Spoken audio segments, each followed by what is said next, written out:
to you by the Las Cruces Sun News. This is Straight Shooter.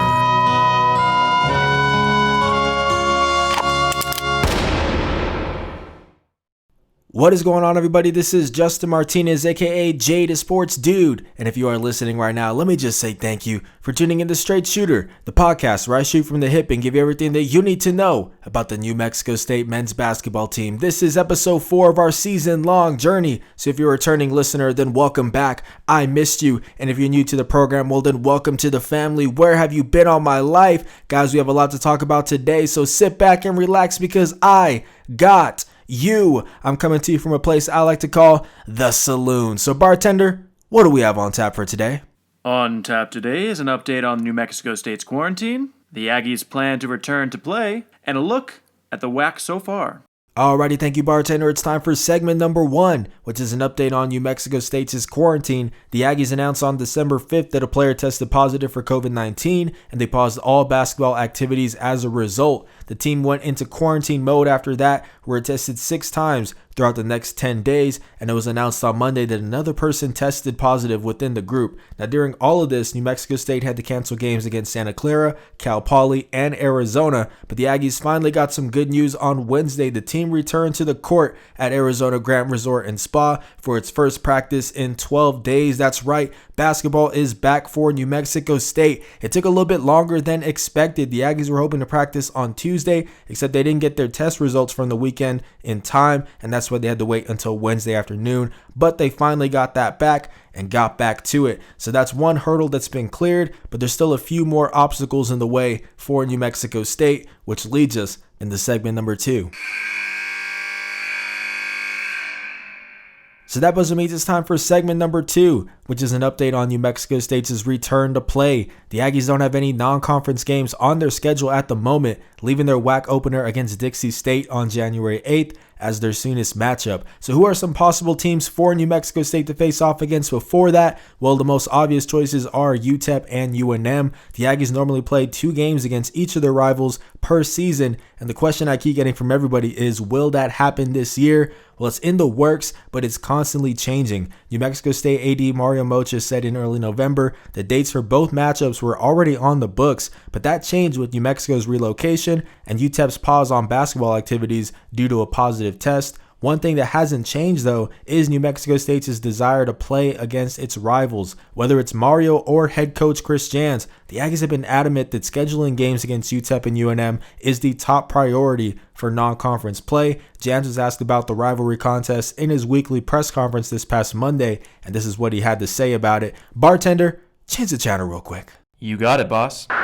You know, starting today and tomorrow, we'll probably be more aggressive than we have been in terms of trying to figure out potential days that will work for those type of games. And it doesn't change my stance from day one that they're critical and important to our program, to our fan base, to theirs as well. You know, I don't have a feel for exactly the importance, for other programs. I don't like to talk about those type of matters, but this pause has certainly made it more difficult because everybody's got to do their thing. Everybody's got to schedule their games, and you can't sit back and wait and hold dates going, well, if they get on pause, we can play them here. You can't work like that. And then conference play obviously is beginning. So it's more difficult, but a lot of it depends on teams that they're scheduled to play. And if both teams stay COVID free, that's kind of what's happening, right? When a team goes on pause, then everybody looks at that schedule and sees potential game opportunities, and people are calling those teams that are losing games, and we're no different. And in terms of those specific traditional rivalry games that we played, the windows get smaller, obviously, the deeper we get into the season, but we'll have more specific talks with those guys in the next couple of days to see where they're at, and certainly we'll update them where we're at and see if it can happen. So there you have it, folks. That was New Mexico State head coach Chris Jans talking about how the team is actively trying to finalize some dates with UNM and UTEP. But as much as people would like to see those specific games happen, I think it's crucial for the Aggies to just get some Division I matchups of any kind under their belts before WAC play, because as of right now, New Mexico State only has a pair of NAIA wins over Arizona Christian and Benedictine Mesa to its name, and it needs to face that D1 competition to prepare itself for a run in a conference where teams are playing better than expected. Speaking of which, that leads us perfectly into segment number 3. So that buzzer means it's time for segment number 3, which is a look around the WAC. New Mexico State seemed to be the heavy favorite in the conference heading into this season, but that gap has definitely shrunk since then. A few WAC teams have been looking pretty impressive in non-conference play, and I'm going to run through the list here in order from worst record to best record so far. The first team is Chicago State. The Cougars have already played 7 games and they're winless as of right now. Their top performer isn't much of a surprise as last season's leading scorer Xavier Johnson, the senior point guard, is averaging 9.7 points per game, although that's on 31.4% shooting from the floor. He also has 3 more turnovers than assists so far this season, which is something that he also struggled with last year. Chicago State's best game so far is an 84-61 loss to Ohio on November 25th. That's the team's second closest game, and the Bobcats are the 108th best team in the country, according to KenPom. Next up is Utah Valley. The Wolverines are 2-4, and their top performer so far is redshirt sophomore Fardaws Amok. The 6'11" center is averaging 15.5 points and a ridiculous 14.5 rebounds per game through 6 contests, and he's looking like one of the WAC's best big men this year because of his dominance down low. Utah Valley's most impressive game so far is a 75-67 loss to Utah on Tuesday. The Utes are ranked 65th in the country, according to KenPom, and are a Pac-12 team, so to hang around with them is definitely impressive. Now we have Tarleton State. The Texans are 2-2 this season, although they just announced on Monday that they're on pause due to COVID-19 protocols. As they describe it, the team's top performer so far is junior Montre Gibson. The 5'11" point guard is averaging a team-high 13.7 points to go along with 5 rebounds per contest. Really impressive work on the boards considering his height. Gibson only has 5 assists to his name through 3 contests, but he's definitely a bucket getter. The Ranger College transfer is shooting 59.1% from the floor and 55.6% from deep, although that's only 5 for 9 shooting. Tarleton State's best game so far is a 73-66 loss to Texas A&M on December 2nd. The Aggies are ranked 78th in the country according to KenPom, and the fact that the Texans gave them a scare is an encouraging sign for when WAC play begins. Let's move on to Seattle now. The Redhawks are 4-4 this season, and their top performer so far is junior Riley Grigsby. The 6'6" forward is averaging a team-high 17.8 points to go along with 4.4 boards per game. Grigsby is averaging an insane 34.8 minutes per contest, and he's also shooting an impressive 47.4% from distance. Seattle's best game so far is a 63-45 win over Air Force on November 29th. The Falcons are ranked 257th in the country, according to KenPom, which isn't the best. Seattle has played better teams such as UCLA and Washington, but the team has struggled to play up to its competition, losing both of those contests by an average of 29 points.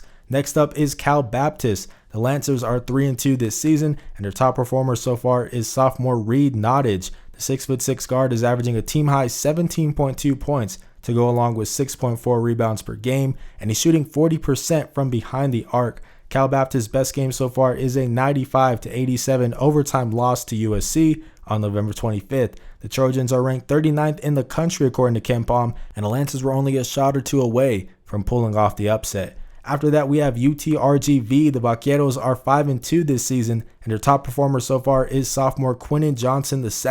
The 6'6" guard is averaging 14.4 points and 7 rebounds per game in a starting role, and if there was a WAC Most Improved award, he'd be in the running for it. UTRGV's best game so far is an 81-64 win over UTSA on November 28th. The Roadrunners are ranked 173rd in the country, according to KenPom. Now we have Grand Canyon. The Lopes are 4-1 this season, and their top performer is sophomore Javon Blackshear Jr. The 5'11" point guard is averaging 14 points to go along with a team-high 5.6 assists per contest, and he's looking like he might just be the best point guard in the WAC this year. Grand Canyon's best game so far is a 71-70 loss to Arizona State on Sunday. The Sun Devils are ranked 46 in the country according to KenPom, and anytime you can hang around with a Pac-12 team, that's definitely something to be happy with. Grand Canyon fell a bucket shy of what would have arguably been its most impressive win in program history. And finally, we have Dixie State. The Trailblazers are 3-0 this season, and their top performer so far is junior Cameron Gooden.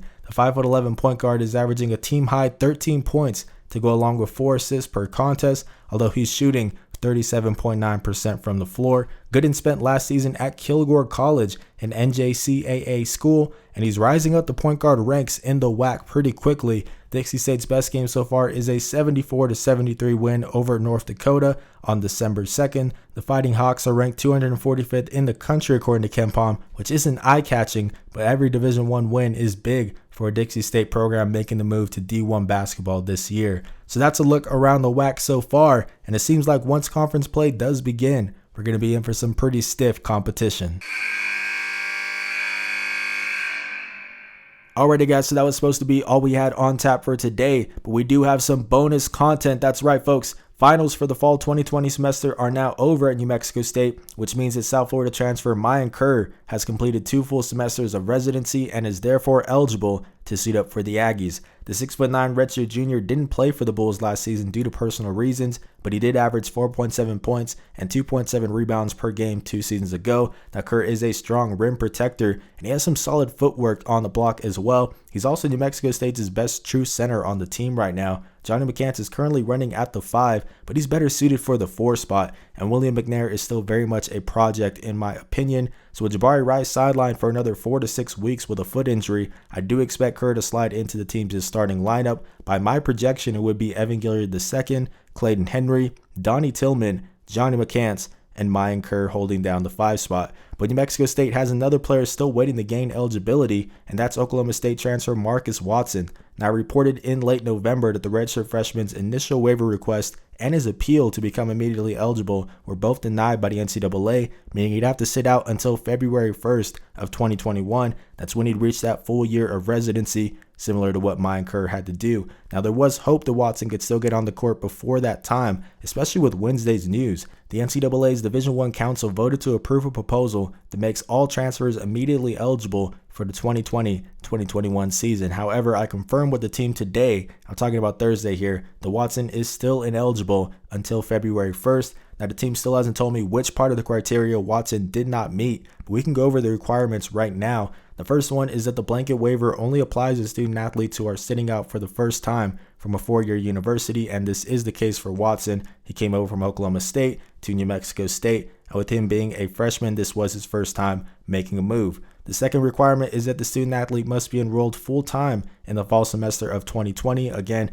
Watson checks this off the list. He enrolled at New Mexico State in February of this year, which is well before the fall semester start time in August. And the third requirement is that the student athlete must have left his previous school in good standing, both academically and in regard to any possible disciplinary situation. Now that's the important one here, because Watson was suspended by Oklahoma State in October of 2019 after a female student accused him of rape and requested an emergency protective order. Now no criminal charges were filed following an investigation, but Watson left the team shortly after that, and it certainly doesn't fall under the category of good standing. Again, I'm working on confirming with the team that this is why he didn't meet the criteria, but it certainly seems to be the case. Now what we do know for sure is that the former 4-star recruit will have to wait another month and a half to make his Aggie debut. So once again, this is an episode. It doesn't include an upcoming game preview. I wish we had some basketball to talk about, but with New Mexico State no longer on pause, it's looking like that will change soon. Fingers crossed, guys. But for now, that is going to do it for episode 4 of Straight Shooter.